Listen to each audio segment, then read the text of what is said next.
ഹൈവേയിലെ petrol പമ്പുകളിൽ ശുചിമുറികൾ പൊതുജനത്തിന് ഉപയോഗിക്കാം എന്ന് പറഞ്ഞ ആ തീരുമാനത്തോട് 100% യോജിക്കുകയാണ്. അന്താരാഷ്ട്ര തലത്തിൽ നോക്കുകയാണെങ്കിൽ പോലും ഗ്യാസ് സ്റ്റേഷനുകൾ എന്നാണ് അവിടെ അറിയപ്പെടുന്നത്. നമ്മുടെ നാട്ടിൽ പെട്രോൾ പമ്പ് എന്ന് പറയും.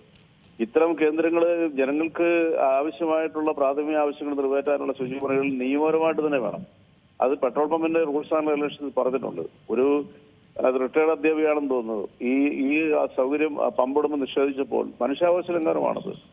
അതിനെതിരെ കോടതി പോയി അയാൾക്ക് ശിക്ഷ നേടി അയാൾക്ക് പിഴ ഇട്ട ഒരു അനുഭവം നമ്മുടെ മുമ്പിലുണ്ട്. ഇത് വളരെ സ്വാഗതാർഹമായ വിധിയാണ്. കൂടാതെ കൊണ്ട് തന്നെ ശുചിമുറികളിൽ നിർമ്മിച്ചത് സംസ്ഥാന സർക്കാരുകൾ അത് ജനങ്ങൾക്ക് വേണ്ടിയിട്ട് വിനിയോഗിക്കണമെന്ന് പറഞ്ഞാൽ അത് തെറ്റൊന്നുമില്ല. അതൊക്കെ ആവശ്യമാണ്. പ്രാഥമിക ആവശ്യങ്ങൾക്കാണല്ലോ നമ്മൾ യാത്ര ചെയ്യുമ്പോൾ ഇത്തരം കാര്യങ്ങൾ ആശ്രയിക്കുന്നത്. പക്ഷെ കേരള സർക്കാർ ഇപ്പം മിക്കവാറും എല്ലാ സ്ഥലങ്ങളിലും വഴിയോര വിശ്രമ കേന്ദ്രങ്ങൾ തുറന്നിട്ടുണ്ട്. മിക്കവാറും എല്ലാ സ്ഥലങ്ങളിലും ഉണ്ട്. അപ്പൊ അതൊരു വലിയ നേട്ടം തന്നെ. നല്ല ഹൈജീനിക് ആയിട്ടുള്ള ശുചിമുറികൾ ഇപ്പം പല സ്ഥലങ്ങളിലും കേരളത്തിൽ ഉടനീളം തന്നെ അത് സ്ഥാപിച്ചിട്ടുണ്ട്. ഈ ഇടതുപക്ഷ സർക്കാർ ഒരു 3-4 വർഷമായിട്ടുണ്ടായ ഒരു ഡെവലപ്മെന്റ്സ് ആണ്. അതുപോലെ ഈ പെട്രോൾ പമ്പുകളിൽ പെട്രോൾ അടിക്കാൻ വരുന്നവർക്ക് ആ സൗകര്യം നിഷേധിക്കുന്നുണ്ടെങ്കിൽ അത് നിയമപരമായ തെറ്റാണ്. അവരെ നിയമത്തിന് മുമ്പിൽ കൊണ്ടുപോയി ശിക്ഷിക്കുകയും ചെയ്യണം. അത് നമ്മുടെ നാട്ടിലെ പൊതുബോധത്തിന്റെ കുറവാണ്. ഈ ശുചിമുറികളൊന്നും ഉപയോഗിക്കാൻ പാടില്ല എന്ന് പറയുന്നത് അത് പൊതുബോധമില്ലായ്മയാണ്. ഈ പെട്രോൾ പമ്പ് ഉടമകളുടെ അവരുടെ സംസ്കാര ശൂന്യത, അറിവില്ലായ്മയാണ്. പക്ഷേ ഈ രാജ്യം വിട്ടുകഴിഞ്ഞാൽ ഈ പറയുന്ന ശുചിമുറികൾ എന്നൊക്കെ പറയുന്നത് ഏത് പബ്ലിക്കിനും ഉപയോഗിക്കാം. കാരണം മനുഷ്യന്റെ ആത്യന്തികമായിട്ടുള്ള പ്രാഥമിക ആവശ്യങ്ങൾ നിറവേറ്റാനായിട്ടുള്ള ആ ഹ്യൂമൻ റൈറ്റ്, മനുഷ്യാവകാശം തന്നെ എല്ലായിടത്തും ഉണ്ട്. ഇപ്പൊ നമ്മളൊരു പബ്ലിക് പ്ലേസിൽ ചെന്ന് കഴിഞ്ഞിട്ടുണ്ടെങ്കിൽ അവിടെ അതിന്റെ അവിടുത്തെ കസ്റ്റോഡിയൻസിന് മാത്രമേ അത് ഉപയോഗിക്കാനുള്ളൂ എന്ന് പറയുന്നത് മനുഷ്യാവകാശ ലംഘനമാണ്. അത് ഇൻഹ്യൂമൻ ആയിട്ടുള്ള ഒരു പ്രവൃത്തിയാണ്. അപ്പൊ അതിനെതിരെ ഒരു പൊതുബോധമാണ് കേരളത്തിൽ ഉണ്ടാകേണ്ടത്. ഒരുപാട് സ്ത്രീകൾ ഇതിൽ ബുദ്ധിമുട്ട് അനുഭവിക്കുന്നുണ്ട്. എനിക്ക് തന്നെ അറിയാം. നമ്മളുടെ ഈ പെട്രോൾ പമ്പിൽ അല്ലെങ്കിൽ പബ്ലിക് ടോയ്ലറ്റിൽ പലയിടത്തും കയറിയിട്ടുണ്ട്. വൃത്തിഹീനമായിട്ടുള്ള അന്തരീക്ഷം, അത് ക്ലീൻ ചെയ്യാനും നീറ്റാക്കാനായിട്ട് പറ്റുന്ന ജോലിക്കാർ അവിടെ ഇല്ല. ഇതൊക്കെ നമ്മുടെ പൊതുബോധത്തിന്റെ സംസ്കാര ശൂന്യതയുടെ ഒരു വലിയ ചിഹ്നങ്ങളാണ് ഇത്തരം കാര്യങ്ങളൊക്കെ. അത് മനുഷ്യൻ സ്വയം പരിസര മലിനീകരണം നടത്തുന്ന ഭൂമിയിലെ ഏറ്റവും വലിയ മനുഷ്യ വിഭാഗം എന്ന് പറയുന്നത് കേരളീയരാണ്. ഈ തമിഴ്നാടൊക്കെ പണ്ട് പുറത്തിറങ്ങാൻ പറ്റുന്നത്. ഇപ്പൊ തമിഴ്നാടൊക്കെ ക്ലീൻ ആണ്. അവിടെ ഒരു ചെറിയൊരു കടലാസ് പോലും നമുക്ക് കാണാൻ പറ്റും. കാരണം ജനം തീരുമാനം എടുത്തു, സർക്കാരിന് സമ്മർദ്ദം ഉണ്ടായിരുന്നു. പക്ഷെ ഇവിടുത്തെ ശുചീകരണം എന്ന് പറയുന്നത് അവന്റെ വീടിനുള്ളിൽ മാത്രമേ ഉള്ളൂ. പുറത്ത് പോയിട്ടുണ്ടെങ്കിൽ അത് മലിനീകരണത്തിലേക്ക് തള്ളിവിടുന്ന സ്വഭാവമുള്ള മലയാളിയാണ് ഇത്തരം കാര്യങ്ങളിലെല്ലാം ഈ പറയുന്ന നിയമവിരുദ്ധമായിട്ടുള്ള മനുഷ്യത്വരഹിതമായിട്ടുള്ള കടുംപിടുത്തങ്ങൾ കൊണ്ടുവരുന്നത്. ബഹുമാനപ്പെട്ട ഹൈക്കോടതിയുടെ വിധിയെ ശിരസ വഹിക്കുന്നത് അത് വളരെ അത്യാവശ്യമായിട്ടുള്ള വിധിയാണ്. ഹൈക്കോടതി അത് ജനങ്ങൾക്ക് വേണ്ടി പുറപ്പെടുവിച്ചാണ്. പക്ഷെ ഗവൺമെന്റിനോട് ആവശ്യപ്പെട്ടത് ന്യായമാണ്. അതൊരു പൗരാവകാശത്തിന്റെ ഏറ്റവും വലിയ ദൃഷ്ടാന്തമാണ്. മനുഷ്യന് ആവശ്യമായിട്ടുള്ള പ്രാഥമിക ആവശ്യങ്ങൾ നിറവേറ്റാനുള്ള സ്ഥലങ്ങൾ. ഇപ്പം ഞാൻ പറഞ്ഞല്ലോ, കേരളത്തിൽ ഉടനീളം തന്നെ വഴിയോര വിശ്രമ കേന്ദ്രങ്ങൾ വന്നിരിക്കുന്നു. അത് കീപ്പ് ചെയ്യാനായിട്ടുള്ള ആളുണ്ട്. അവിടെ വളരെയധികം ഹൈജീനിക് ആയിട്ട് തന്നെ അത് കണ്ടിന്യൂ ചെയ്യുന്നു.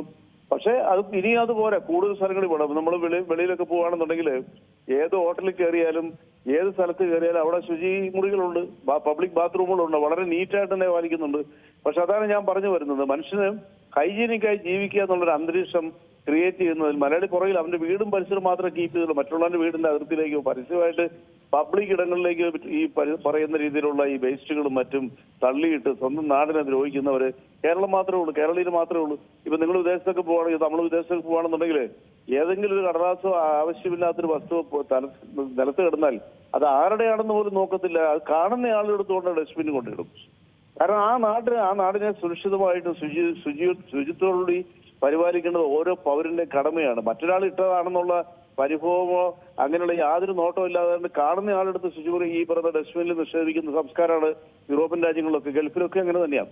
എന്തുകൊണ്ട് കേരളത്തിൽ അത് കാണുന്നില്ല? കേരളത്തിൽ നിക്ഷേപിക്കുന്ന മാലിന്യങ്ങളുടെ മുകളിലേക്ക് കൊണ്ട് നിക്ഷേപിക്കും. ഇപ്പൊ ഡസ്റ്റ്ബിൻ വെച്ചാൽ പോലെ അതിന് മുകളിൽ കൊണ്ട് വലിച്ചെറിയുന്ന സംസ്കാര ശൂന്യമായ മനുഷ്യരാണ്. അവരും പൊതുവേ ഇതിൽ പ്രസംഗിക്കും, ശുചിത്വത്തെക്കുറിച്ചും പരിസര മലിനീകരണത്തിന്റെ ദോഷങ്ങളെ കുറിച്ച് അവരും പ്രസംഗിക്കും. എന്നിട്ട് ഇവൻ തന്നെ കാണിക്കുന്നത് പുറത്തു പോയത് തന്നെയാണ്. അതാണ് നമ്മുടെ കേരളത്തിന്റെ ഏറ്റവും വലിയ പ്രത്യേകത. അപ്പൊ അതുകൊണ്ട് ഹൈക്കോടതിയുടെ വിധിയിൽ ഈ പറയുന്ന ശുചിമുറികൾ ഹൈജീനിക്കായിട്ട് സൂക്ഷിക്കണമെന്ന് കൂടെ ആഡ് ചെയ്തിട്ടുണ്ടെന്നായിരിക്കും ഞാൻ വിചാരിക്കുന്നത്. എന്തായാലും വളരെ സ്വാഗതാർഹമായ വിധിയാണ്. സർക്കാരിനോട് പറഞ്ഞിരിക്കുന്നതും വളരെ സ്വാഗതാർഹമാണ്. ഗവൺമെന്റിന്റെ ഡ്യൂട്ടി എന്ന് പറയുന്ന പ്രാഥമികമായിട്ടുള്ള ഒരു മനുഷ്യന്റെ ആവശ്യങ്ങൾ നിറവേറ്റാൻ വേണ്ടിയുള്ള സർക്കംസ്റ്റാൻസ് ഇൻഫ്രാസ്ട്രക്ചേഴ്സ് ഒരുക്കുക എന്നുള്ളതാണ്. അത് ഇടതുപക്ഷ ഗവൺമെന്റ് വലിയ രീതിയിൽ മുന്നേറിയത്. ഇപ്പൊ പരിസര മാലിന്യങ്ങളുടെ കുറവാണ്. ഹരിതസേനയൊക്കെ ഫോം ചെയ്ത് ഇവിടുത്തെ മാലിന്യങ്ങളൊക്കെ സംസ്കരിക്കുന്ന പ്രവർത്തനങ്ങളെല്ലാം വളരെ നന്നായിട്ട് നടക്കുന്നുണ്ട്. ഇപ്പൊ പൊതുവെ ഇത്തരം പരിസര മലിനീകരണങ്ങൾ കുറവാണ്. കാരണം എന്തുകൊണ്ടാണ് ഇങ്ങനെയുള്ള പ്രവർത്തനങ്ങൾ നടക്കുന്നത്? പക്ഷെ ജനം ഇപ്പോഴും കൊണ്ട് ഡംപ് ചെയ്യുന്നുണ്ട് ഈ പറയുന്ന ഈ വേസ്റ്റും അത്രയും മാലിന്യങ്ങൾ. ഇപ്പൊ ഇന്ന് കണ്ടില്ലേ, കൊച്ചിയിൽ നിന്ന് ഒരു 2 വാഹനങ്ങളെ പിടിച്ചിരിക്കുന്നത് മനുഷ്യ മാലിന്യങ്ങൾ പരസ്യമായിട്ട് തള്ളുക. അവരെയൊക്കെ സത്യം പറഞ്ഞിട്ടുണ്ടെങ്കിൽ 12 ഇപ്പൊ ജീവപര്യന്തം തടവിനാണ് ശിക്ഷിക്കേണ്ടത്. ഇതിപ്പോ അവനെയും ജാമ്യം കിട്ടും. അവരും പോയി കഴിഞ്ഞാൽ ജാമ്യത്തിനെടുത്ത് പിന്നെ അവന്റെ പിറ്റേ അടുത്ത ദിവസം ഈ ലോറിയായിട്ട് പോയി പാതിരാത്രിക്ക് പോയി ഈ മനുഷ്യവാസമുള്ള സ്ഥലത്ത് ഓപ്പണേറിക്കൊണ്ട് മാലിന്യങ്ങൾ മനുഷ്യ മാലിന്യങ്ങൾ തള്ളും. അവർക്ക് ശിക്ഷയാണ്, കോടതി ശിക്ഷയാണ് കൊടുക്കേണ്ടത്. ശിക്ഷിക്കപ്പോൾ ഇവിടുത്തെ സാഹചര്യം വരുമ്പോൾ പിന്നെ ചെയ്യുന്നില്ല. അല്ലാണ്ട് അപവാദം കൊണ്ടൊന്നും മലയാളി മാറുന്ന പറ്റത്തില്ല. കാരണം ധിക്കാര മനോഭാവവും ഐ ആം മൈസെൽഫ് അല്ല എന്താ പറയുക, ഞാനാണ് ഏറ്റവും തികഞ്ഞവരെന്ന് ചിന്തിക്കുന്ന ഈ മലയാളിക്ക് ഈഗോ ഉള്ള മലയാളിക്ക് ഈഗോ ഇല്ല. ഇത് പറയുന്നത് കോംപ്ലക്സ് എന്ന് പറയാം, ഈ ചീപ്പ് കോംപ്ലക്സ്. അങ്ങനെയുള്ള മലയാളിയെ ബോധവൽക്കരണത്തിലൊന്നും മാറ്റില്ല, ശിക്ഷയിലൂടെ മാറ്റാൻ പറ്റില്ല. അവരെ ശിക്ഷിക്കണം. കോടതി അവരെ നിയമപരമായിട്ട് ശിക്ഷിച്ച് ജയിലിൽ അടയ്ക്കണം. അതാണ് ചെയ്യേണ്ടത്. അതുപോലെ തന്നെ താങ്കൾ നേരത്തെ സൂചിപ്പിച്ചിരുന്നു ഈ വഴി നീളെയൊക്കെ നമുക്ക് ഈ വിശ്രമ കേന്ദ്രങ്ങളൊക്കെ ഉണ്ട് എന്നുള്ളത്. എന്നാൽ പോലും എല്ലാ സ്ഥലങ്ങളിലും ഇത് പ്രായോഗികമല്ലല്ലോ. പ്രത്യേകിച്ച് ഇപ്പോൾ ഈ ഹൈക്കോടതിയുടെ ഒരു വിധി കൂടെ വരുമ്പോൾ അതിൽ പറയുന്നതും ഈ ദേശീയപാതയോരത്തല്ലാത്ത സ്ഥലങ്ങളിലെ പെട്രോൾ പമ്പുകൾ എല്ലാ യാത്രക്കാർക്കും ഉപയോഗിക്കാൻ കഴിയില്ല എന്നുള്ളൊരു തീരുമാനം തന്നെയാണ് ഈ ഹൈക്കോടതിയുടെ ഭാഗത്തു നിന്നും ഉണ്ടായിരിക്കുന്നത്. ആ ഒരു ഘട്ടത്തിൽ നോക്കുമ്പോൾ ഈ പൊതു ശൗചാലയങ്ങൾ കൂടെ വരേണ്ടത് ആവശ്യമല്ലേ? എല്ലായിടത്തും നമുക്ക് ഈ വിശ്രമ കേന്ദ്രങ്ങൾ ഇല്ലല്ലോ. തീർച്ചയായിട്ടും ഞാൻ അതിനോട് യോജിക്കുന്ന ആളാണ്. കാരണം വെച്ചാൽ എല്ലാ സ്ഥലങ്ങളിലും വിശ്രമ കേന്ദ്രങ്ങൾ വേണം, ശൗചാലയങ്ങൾ വേണം, ഇതെല്ലായിടത്തും വേണം. ഇതൊന്നും പുതുമയൊന്നും അല്ലെന്നേ. ലോകവ്യാപകമായിട്ട് മനുഷ്യന്റെ പ്രാഥമികമായ കാര്യങ്ങൾ നിറവേറ്റത്തക്ക സൗകര്യങ്ങൾ ഭരണകൂടം ചെയ്തു കൊടുക്കുക എന്നുള്ളത് ബാധ്യതയാണ്. അത് നിയമപരമായിട്ട് ചെയ്തു കൊടുക്കണം.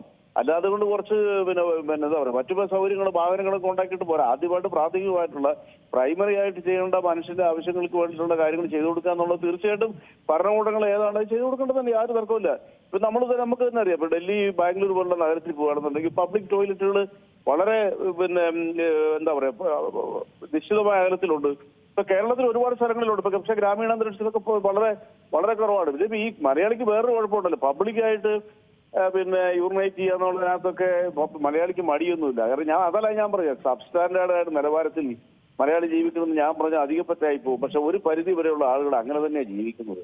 നമ്മളതിനെ തെറ്റ് എന്ന് ചൂണ്ടിക്കാണിക്കുമ്പോൾ നമ്മളെ എന്താ പറയുക മോശമായിട്ട് ചിത്രീകരിക്കൂര്. അത് മാറ്റി ഇത് എന്റെ നാടാണ്, ഞാനോട് കൂടി സംരക്ഷിക്കേണ്ട നാടാണെന്നൊരു പൊതുബോധം വന്നു കഴിഞ്ഞാൽ പക്ഷെ അതിനോട് സൗകര്യങ്ങൾ സർക്കാർ ചെയ്തു കൊടുക്കണം. എനിക്കതിനോട് യാതൊരു തരത്തിലും വിയോജിപ്പില്ല. അത് ചെയ്തു കൊടുക്കണം തന്നെയുള്ള മാനസികാവസ്ഥ. പിന്നെ ഗ്രാമീണ സ്ഥലങ്ങളിലുള്ള പെട്രോൾ പമ്പുകൾ ഈ ആവശ്യം നിറവേറ്റാൻ പൊതുജനത്തിന് അനുവദിക്കത്തില്ലെന്ന് ഹൈക്കോടതി അങ്ങനെ പറഞ്ഞായിട്ട് എനിക്കറിയില്ല. അങ്ങനെ പറഞ്ഞെങ്കിൽ അത് നിർഭാഗ്യകരമായി കോടതിയെ തിരിച്ചറിയുമെന്ന് ഞാൻ പ്രതീക്ഷിക്കുന്നു. ഇപ്പൊ കോടതിയെ നമുക്ക് വിമർശിക്കാൻ പറ്റത്തില്ലല്ലോ. ശരി. ഏറ്റവും പുതിയ വാർത്തകളും വിശേഷങ്ങളും വിരൽ തുമ്പിലറിയാൻ സീ മലയാളം ന്യൂസ് എല്ലാ ഡിജിറ്റൽ പ്ലാറ്റ്ഫോമുകളിലും ലഭ്യം.